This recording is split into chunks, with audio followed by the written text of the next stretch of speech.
시청자 여러분 안녕하십니까. 지금부터 정태의 안보정도를 시작하겠습니다. 자, 이번 시간에는요, 지금 의료 이 파업이 오늘 대대적으로 이제 여의도에서 있었는데, 여기에 대해서 말이죠, 이 대통령실에서 입장이 나왔습니다. 강경합니다.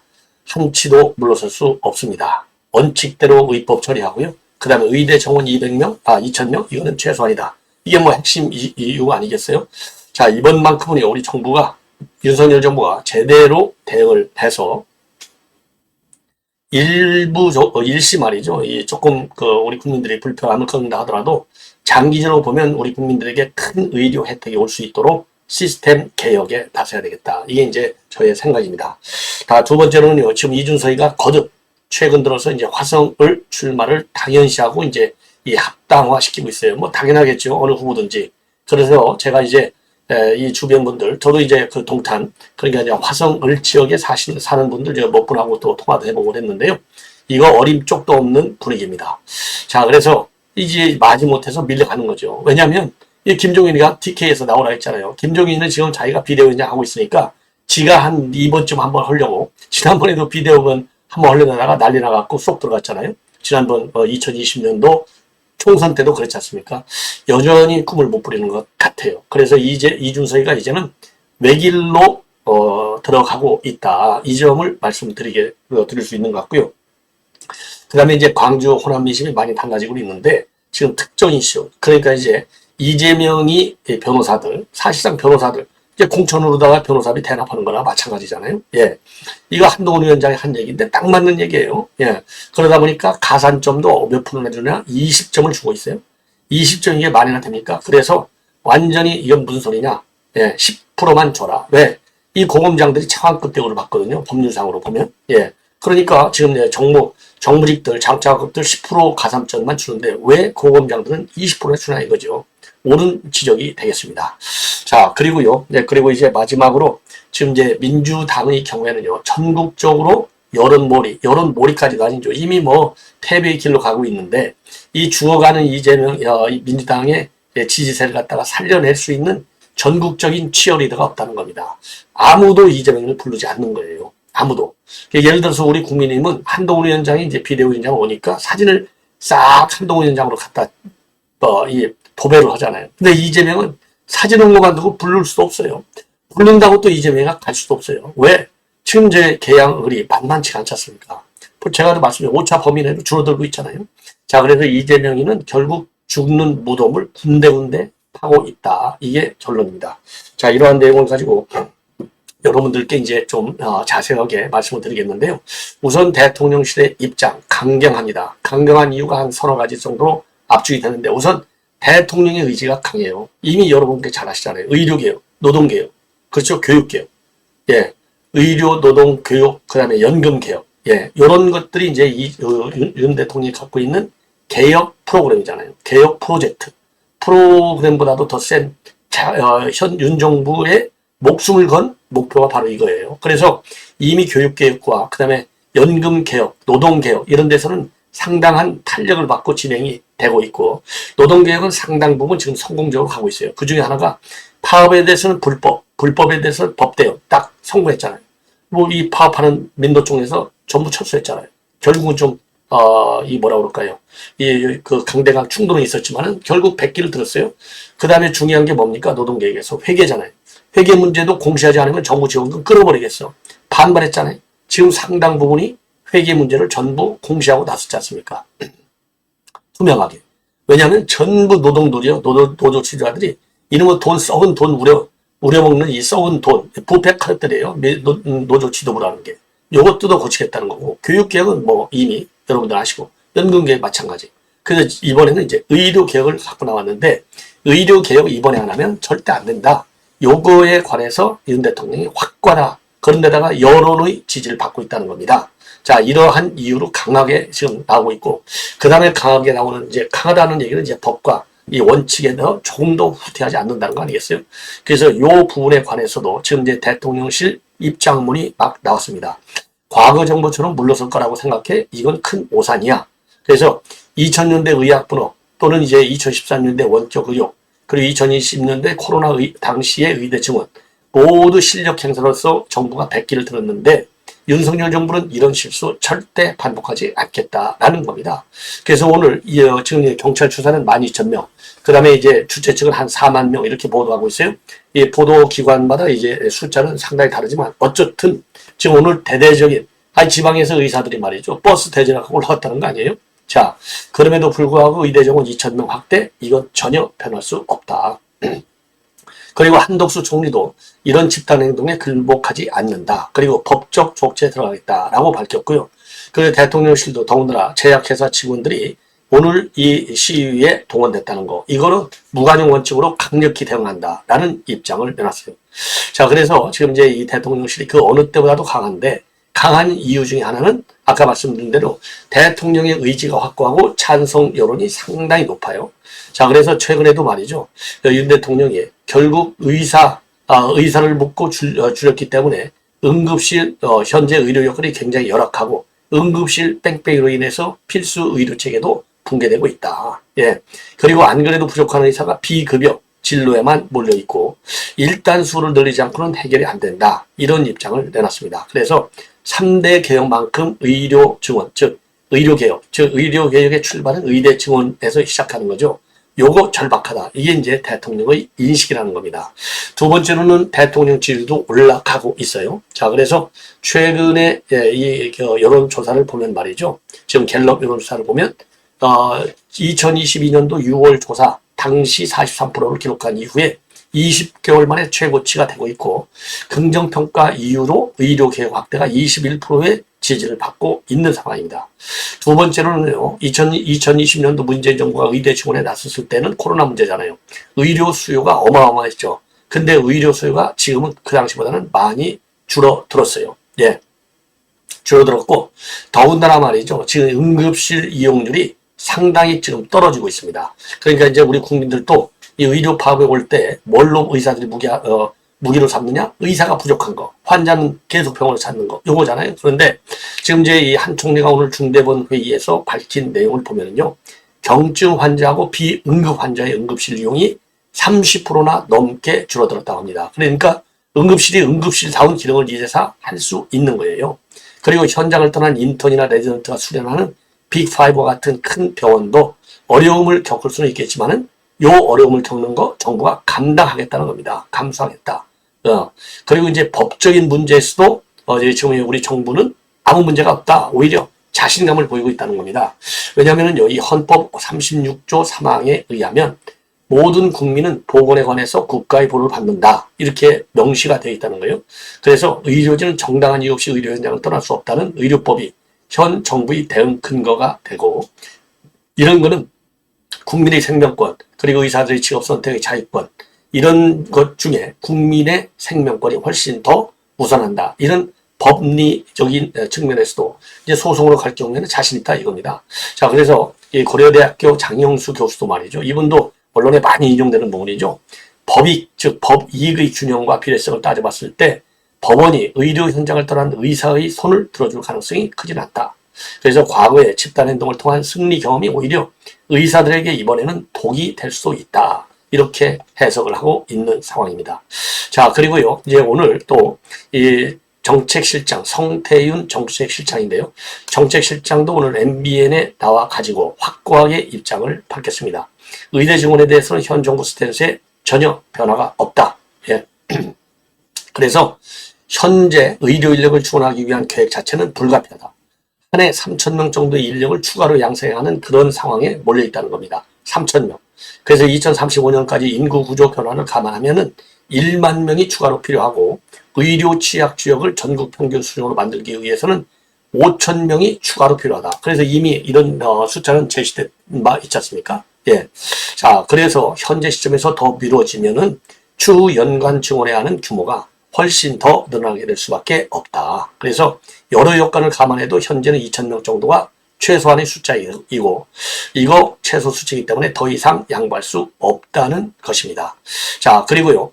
특히 비수도권 의대에 집중 배치를 하겠는데 17개 의대가 50명 미만의 소규모 의대이고요. 내과, 외과와 같은 각종 분야를 양성해야 하는데 50명 미만을 갖고서는 원활한 교육도 어렵다. 그래서 정부도 숫자만 늘려서 해결하는 게 전혀 아니다. 그래서 필수 의료에 대한 수가도 좀 조정하겠다. 그리고 이제 법과 원칙에 따라서 불가피하게 이번 전공의들 그 현장 이탈한 이 대책을 강구할 수밖에 없다. 이런 입장을 내놨어요. 그래서 이 한덕수 총리, 그 다음에 이 정책실장, 이 정부 입장은 완강합니다. 절대로 양보하면 안리되옵니다. 라고 저도 말씀을 드리고 싶네요.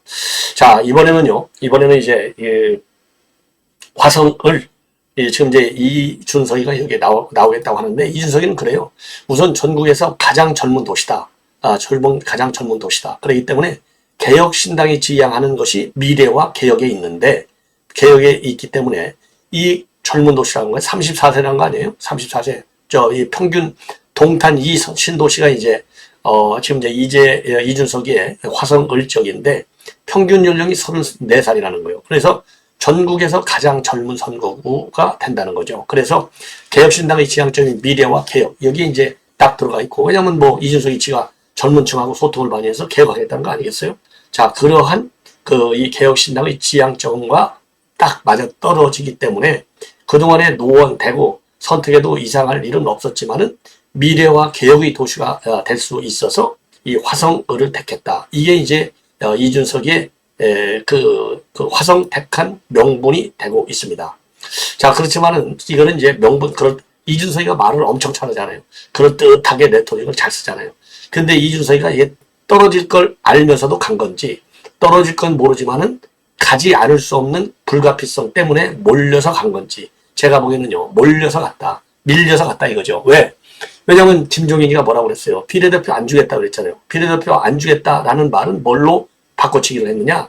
너는 TK에 나가서 승부를 걸어야 돼. 이 얘기였잖아요. 그러니까 너 승부를 걸어 TK에 나가서, 이 얘기는 너 가서 죽으라는 얘기나 마찬가지예요. 더군다나 요즘 갤럽 여론조사를 보면은요, 지난 2월 27일부터 29일까지 바로 지난 금요일 날 나온 조사를 보면요, 대구 지역에서의 이준석 개혁신당 지지율이 0%로 나왔어요. 이게 0%. 0%는 그냥 이건 안 찍는 정도가 아니라 이게 개혁신당 얘기만 나오면 침 뱉는다는 얘기나 마찬가지잖아요. 근데 여기에 이 김종인은 너 대구신당, 대구에 나오라고 한 거예요. 그동안에는 뭐라고 그랬어요? 나 노원병 안 떠날 거야 했잖아요. 노원병도 떠나고 대구도 떠나고. 이게 뭡니까? 거기에는 지역구로 간판도 올릴 수 없는 상황이 되는 거예요. 그러니까 돌고 돌아서 거기에서는 명분 만들 수도 없잖아요. 아니, 대구 보수 심장지 가서 따로 살림 차려가지고 누구한테 얘기를 하겠어요? 명분도 못 만들어. 그러니까 이 화성을 당락 여부와 관계없이 우선 개혁신당은, 왜냐하면 이준석이 조금 전에 말씀드렸죠. 레토릭은 멋있게 잘하잖아요. 그 멋있는 실력 하나를 이제 보여준 거예요. 그래서 34살로 평균 연령이 제일 젊다. 그리고 개혁신당의 미래 지향성, 방향성과 맞다. 이렇게 해서 나왔지만은 당선율은 제가 보기에는요, 거의 없다. 이렇게 봅니다. 예. 그런데 본인이 말이죠. 지금 당 대표를 하고 있는데, 당 대표로서 당의 프로젝트를 하려면 국회에 많이 진출해야 되잖아요. 한 두세 명 가지고서 국회에서 무슨 목소리를 내가지고 개혁신당이 얘기하는 국정청사진을 실현할 수 있겠습니까? 말도 안 되는 것이죠. 그래서 이 미래, 개혁, 여기 방점 둬봐야 그야말로 집 안에서 콩국 넣으나 마찬가지가 아니냐. 예. 자, 그래서 이거는 그냥 허울 좋은 빗살구의 갯살구인가요? 예. 요렇게 되고, 지금 또 하나 이제 허울 좋은 갯살구가 뭡니까? 이게 반도체 벨트를 완성시키겠다는 거거든요. 양양자가 삼성 출신이니까 지금 경기, 용인 갑으로 나가잖아요. 그 다음에 이제 또 본인은 또 화성을 해냐면은 이제 삼성, 여기가 있고, 또 현대차도 있고요.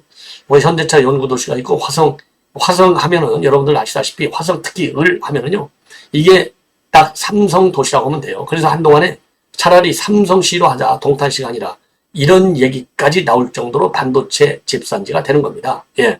그래서 이런 걸 보고, 그러니까 이제 그 다음에 현대차 남양연구소가 이제 바로 또 동탄에 있잖아요. 그래서 지금 말로는 경기 남부 첨단벨트 총선 전략이다. 그래서 반도체 전략의 일환이다. 그래서 반도체 벨트를 만들겠다 해가지고 양양자, 그 다음에 본인의 이준석, 화성을, 그 다음에 이제 화성정으로 지금 이제 보도에 따라서 좀 왔다 갔다 해요. 그러니까 이제 화성정이 새로 생기는데 여기에 누가 가느냐? 이원욱이가 가는 거예요. 그리고 화성을은 왜 그러냐면 화성을에 3선을 한 사람이 바로 이원욱이에요. 그러니까 이원욱이하고 이 조직을 그대로 받겠다는 거 아니에요? 이원우기가 내리삼선을 했으니까. 자, 그런데 사람이 바꿔지면 아무리 조직과 인력이 탄탄하더라도 바뀌어질 수밖에 없다. 그러니까 왜냐? 기본적으로요. 화성을 지역은 민주당 성향의 지역입니다. 자, 이준석이가 민주당 지역의 성향이라고 봅니까? 아니잖아요. 보수파 아니겠습니까? 만약에 민주당 성격이 강하다, 스펙트럼이 정치적으로 볼 때, 그러면 이낙연하고 안 헤어지죠. 헤어졌잖아요. 이거는 결국 물과 기름 관계라 이거예요. 그러니까 이원욱이를 지지했던 사람들이 이준석이를 그대로 지지할 가능성은 굉장히 저는 희박하다. 이렇게 보여집니다. 그러기 때문에 지금 화성을에 출마했다 하더라도 이원욱의 이 시너지 효과를 기대하고 갔지만은 여기에서 시너지 효과를 내기는 굉장히 어렵고 단절 효과밖에는 없다. 이렇게 생각이 됩니다. 그러면은요, 이건 이제 저의 이제 추론인데, 그래서 제가 데이터를 쭉 봤더니 말이죠. 자, 지금 2030, 이 젊은 세대, 34살이 평균 연령이라는 거 아니에요? 제일 젊은? 근데 2030의 지지율을 보니까요, 42%에 해당됩니다. 42%. 그러니까 맞는 건 사실이에요. 42%니까 상당히 많은 건 사실입니다. 그래서 2030, 그러니까 230 정도가 이제 한 42%가 되는데 이건 많은 건 사실이에요. 자, 그런데 지금 갤럽에서 이런 조사를 해봤더니요. 서울에서가 3%고 개혁신당 지지율이 경기도에서가 4%가 나와요. 자, 그런데 이 4%가 나오기 때문에 이 42%가 이제 연령층이건데 이 연령층은 민주당 지지층으로 봐야 될 것이 아니냐 이런 생각이 들고요. 그 다음에 이원욱이가 이제 삼선했는데 삼선하면서 지지율을 봤더니요. 52%에서 65% 정도의 지지를 받았어요. 압도적. 그리고 국민의 후보는요. 25에서 35% 정도의 지지를 받았습니다. 자, 그래서 무려 거의 더블 정도의 차이가 나는 겁니다. 그만큼 민주당 세가 강하다 이렇게 봐야 되는 것이지 이원욱 세가 강하다 이렇게 보기보다는. 왜냐하면 이원욱 보고 찍었습니까? 민주당 보고 찍은 거죠. 호남에서 뭐 한동훈 위원장 아니면은 저 윤석열 대통령 가면 당선될 것 같아요? 안 돼요. 왜? 사람을 보고 찍습니까? 당을 보고 찍는 거예요. 그래서 통탄도 그런 마찬가지 상황이 될 것이다. 그래서 젊은 연령은 많지만은요. 지금 이제 민주당 지지율, 이준석의 개혁신당의 지지율을 가지고 따지고 본다면 이건 어림쪽도 없다. 이게 저의 결론이 되겠습니다. 자, 그래서 지금 이 개혁신당의 지지율이 급락하고 있잖아요. 그래서 절대로 되기가 어려울 것이다. 라고 저는 판단이 돼요. 자, 그래서 이 최근에 이 화성을 요 지역을 보면 말이죠. 19대 때는 이원욱하고 이 새누리당을 비교해 보면 19대 때는 55대 30이 되겠습니다. 그 다음에 20대 선거 때를 보면은요. 이원욱이가 52%를 받았고 새누리당이 26%를 받았어요. 그리고 21대 때를 보면은요. 이원욱이가 64%를 받았고 미래통합당이 34.55%를 받았어요. 자, 이 정도로 이제 어마어마한 차이가 나는 겁니다. 자, 그래서 지금 현재 이번 선거와 관련해서는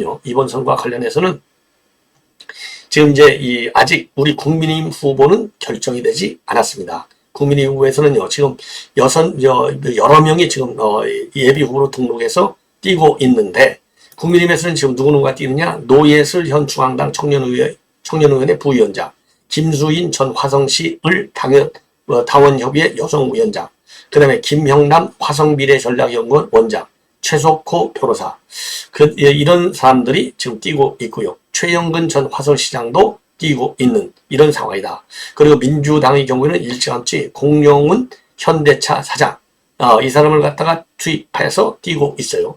자, 그러니까 지금 우리 국민의힘에서도 이제 과연 누가 가느냐가 문제지만은요. 요런 걸로 본다면, 요런 통계치를 갖고 본다 하더라도 이준석이가 될 확률은 굉장히 없다. 이렇게 판단이 됩니다. 자, 그래 한번 여러분들, 이게 동탄인데요. 이 고속도로 타고 내려가다 보면 좌측에 막 대형 아파트 타운 있잖아요. 이게 이제 동탄 화성을이 되겠습니다. 자, 그리고요. 요거는 이제, 죄송합니다. 이 지도를 보면요. 요거 제가 좀 작성했는데, 자, 요게요. 이게 이제 새롭게 바뀌는 지역이 되겠습니다. 자, 그래서 갑을병만 있었는데요. 값이 이제 이 지역상으로 제일 크고, 그 다음에 이제 을이 여기입니다. 21만 명. 왜냐하면 인구 상한이 통하기 때문에 이걸 좀 띄워준 거예요. 이 정이 20만 6천 명. 그 다음에 이제 병이 23만 4천 명, 갑이 25만 4천 명. 자, 그래서 이 화성시 을이라고 하면 동탄 2를 다 얘기한다. 이렇게 보시면 돼요. 자, 그래서 동탄 이쪽에 맨 오쪽 끄트머리가 이제 되겠고, 화성정 그 바로 옆으로 화성정으로 이원호기가 가서 도와준다. 시너지 효과를 낸다. 이렇게 되어 있습니다. 그래서 2020년도에 이제 가물병 3개일 때는요, 지금 이제 동탄 여기 이제 쭉 보시면은 뭐 숫자가 좀 잘 안 보이는데, 동탄 5동, 그 다음에 동탄 1동, 동탄 2동. 그래서 동탄 1, 2동하고 동탄 5동이 화성시 정으로 이제 바뀌는 거예요. 정으로. 그리고 이제 병에서 이제 또 일부 동이 넘어오고요. 병에서 넘어오는 이 동도 두 개 정도가 넘어오고. 그래서 이제 화성, 지금 이제 이 정이 탄생하는 건데, 어림도 없다. 저는 이제 그렇게 생각이 듭니다. 예. 자, 그래서 이제 화성을, 이준석의 이제 당락 여부에 대해서 말씀드렸지만, 제가 보기에는요, 굉장히 어려운 게임, 사실상 이기는 거의 불가능한 이런 게임에 돌입해 있다. 예. 자, 그래서, 이 대구를 결정적으로 못 간 것은 0%의 지지율 때문에 못 간 것 아니냐. 이렇게 생각이 듭니다. 자, 이번에는 이제 민주당 내용을 여러분께 이제 말씀을 드리겠는데요. 자, 민주당과 관련해서는 우선요, 아까 말씀드렸는데 이제, 뭡니까.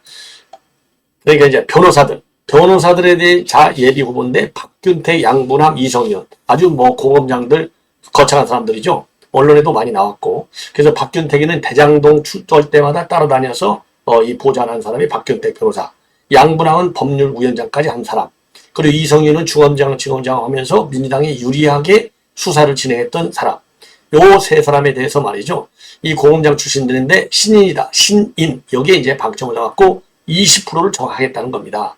자, 그러다 보니까 광주에 출마하는 서구을에 출마하는 김경만 의원, 그리고 광산갑 현역인 이용빈 의원, 그리고 전주을에 고종윤, 양경수, 이덕춘, 최영재 예비 후보가 최근에 공동 입장문을 냈어요. 그래서 이 고검장급 정치신 가산점은 20%를 철회하라. 그래서 민주당은 장차관급 이상 정무직 공직자에게 정치신인 가산점을 지금 20%가 아닌 10%만 부여하기로 의견해놓고 이제 와서 이 고검장들이 차관급 예우를 받는데도 다른 잣대를 적용하는 거, 이거는 특혜다. 더군다나 검찰 개혁과 검사 독재 정권 심판을 외치면서 고검장 출신에게 더 많은 가산점을 주는 것은 국민 정세도 반한다. 그래서 가산점 20% 적용을 당장 처리하라. 이렇게 입장을 내놨습니다. 참고로요, 양분함은 전 부산 고검장 출신인데 광주 서구을에, 그리고 지금 이제 박균택 전 광주고검장은 광산 갑에, 이성윤은 전주을에 출마할 예정으로 있고요. 양분함이는 법률위원장을 지냈고 박균택이는 당대표 법률특보로 활동하고 있고요. 뭐 이성윤은 더 이상 말씀드리지 않아도 잘 아는 문재인의 최측근, 아주 애완견이라고 볼 수 있는 거가 되겠습니다. 자, 그래서 이제 이성윤이는요, 지금 오늘 조선일보 보도에 의하면 법무부 징계상 제일 센 해임 징계를 최근에 받은 것으로 알려져 있는데요. 자, 문제는 아무리 해임 처분을 한다 하더라도 출마하는 데는 저조 지장이 없어요. 그래서 검사들의 이 징계에 관련 법률을 뜯어 고쳐야 될 것이 아닌가, 이렇게 생각이 듭니다. 자, 이번에는 이제 민주당이 말이죠. 지금 이재명이를 부를 사람이 아무도 없다. 그래서 그러다 보니까 이재명이가 우선 갈 수가 없는 게 민주당 지지율이 떨어지고 이재명에 대한 인기도 계속 떨어지잖아요. 그러니까 이재명이를 부르면 부를수록 이 후보들이 불리해져요. 이 후보들이 유리해야 부르지, 불리하면 누가 부르겠습니까? 그래서 지금 이재명의 입장은요, 결국 제2의 황교안이 될 것이다. 왜냐하면 황교안이도 계속 밀려가지고 종로에 불가피하게 출마를 했잖아요. 그런데 이제 개항으로 출마는 지가 좋아서 출마한 거예요. 그리고 이번에 비례대표로 가려니까 비례대표 가는 것은 문제가 많아서 못 간 거예요. 그 점은 또 황교안이하고 똑같아요. 예. 그러면 또 어떤 점에서 황교안이랑 똑같느냐? 종로에 당시 이낙연한테 걸려 들어갔고 종로에만 딱딱 묵혀 있었잖아요. 어디 돌아다닐 틈이 없어. 그리고 부르지도 않아. 이런 점은 또 이재명과 황교안하고 딱 복사판이다 이거죠. 자, 그래서 지금 이재명이를 부르는 사람도 없고, 그러면 누군가 바람몰이를 해야 되는데 지금 민주당 내 인사로서는 이제 김부겸, 정세균 이런 사람들인데 김부겸, 정세균이 과연 다닐 마음이 되겠느냐? 그리고 그분들이 대중적 바람몰이 할 만한 대중적 인기가 있느냐? 그 정도까지는 아니다. 자, 그래서 지금 민주당에서는요, 이 박근혜 전 대통령 같이 박근혜 전 대통령은 그냥 뭐 지나가기만 하고 악수도 안 하고 그래도 바람머리하고 주변의 지지자들이 눈물 흘리고 난리가 났다는 거 아니겠어요? 예, 그런데 지금 더군다나 지금 한동훈 위원장 완전히 바람머리하고 난리가 나잖아요. 예. 그런데 이재명의 민주당은요. 이재명이도 지금 불러도 갈 수도 없고 부르는 사람도 없고 그러면 당내 고위급 인사도 없고 예, 전국적인 인물도 없고 그러면 과거에는 문화예술계 인사들의 지원을 받았는데 이번에는 문화예술계 인사들도 별로 나타나지 않는다. 겨우 나타나는 게 이제 문성근 이런 사람들이 노사문데 이 사람은 이제 지금 조국 지원하게 나왔고 조정래도 마찬가지. 그렇다고 문성근이가 지원 유세하러 다닐 수는 없잖아요. 그리고 이재명 지지를 지난 대선 때선 했던 이원정 씨도 지금 민주당 후보들의 후원회장을 맡고 있어갖고 돌아다닐 수도 없다 이겁니다. 그리고 배우 이원정 씨가 돌아다닌다고 한동훈 위원장만큼 파란머리를 할 수 있겠느냐. 어린 쪽도 없다. 예. 그래서 지금 민주당 지금 의원들은요. 이런저런 사정으로 아주 폐색이 짙어져 가고 있다. 예. 이러한 내용이 되겠습니다. 자, 시청자 여러분 이렇게 해서 본 방송은 마치겠습니다. 잠시 후에 이어지는요, 이 심규진, 스페인에 있는 심규진 교수와의 토크도 여러분들께서 저의 심야 방송을 보내드릴 예정인데요. 많은 시청을 부탁드리겠습니다. 대단히 고맙습니다.